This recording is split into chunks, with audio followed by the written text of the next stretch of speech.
सभी भक्तजनों को जय श्री कृष्ण।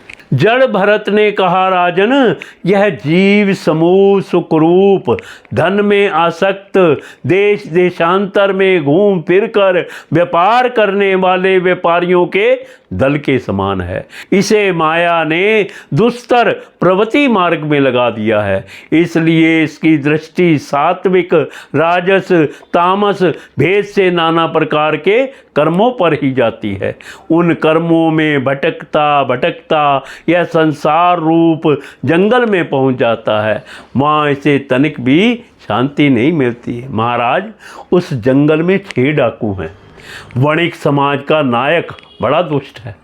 उसके नेतृत्व जब यह वहाँ पहुँचता है तब ये लुटेरे बलात् इसका सब माल मत्ता लूट लेते हैं तथा भेड़िए जिस प्रकार भेड़ों के झुंड में घुसकर उन्हें खींच ले जाते हैं, उसी प्रकार इसके साथ रहने वाले गीदड़ ही इसे असावधान देखकर इसके धन को इधर उधर खींचने लगते हैं। वह जंगल बहुत सी लता घास और झांड झखाड़ के कारण बहुत दुर्गम हो रहा है। उसमें त्रिव डांस और मच्छर इसे चैन नहीं लेने देते।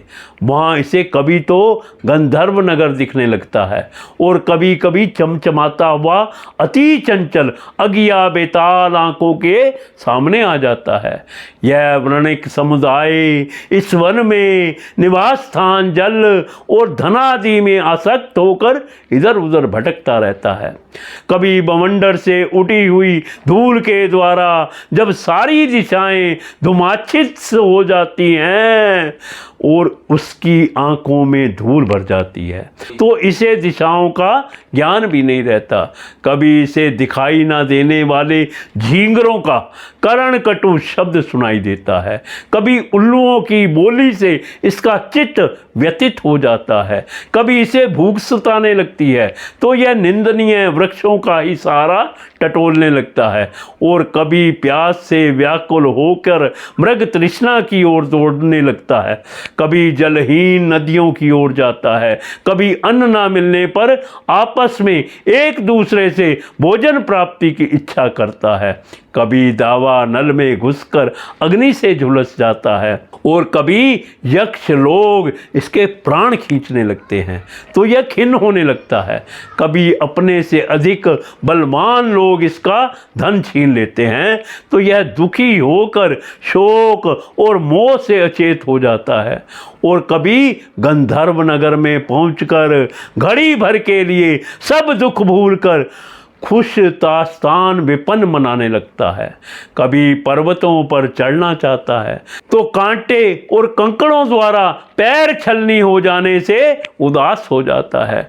कुटुंब बहुत बढ़ जाता है और उदर पूर्ति का साधन नहीं होता तो भूख को ज्वाला से सन्मत होकर अपने ही बंधु बांधवों पर खींचने लगता है।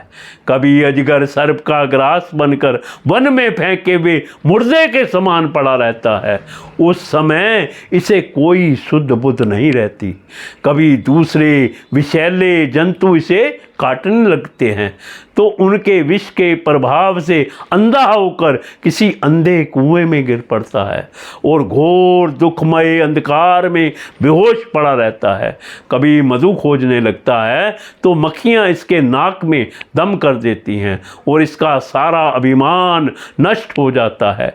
यदि किसी प्रकार अनेकों कठिनाइयों का सामना करके भी वह मिल भी गया तो बलात् दूसरे लोग उसे छीन लेते हैं। कभी शीत धाम आंधी और वर्षा से अपनी रक्षा करने में असमर्थ हो जाता है।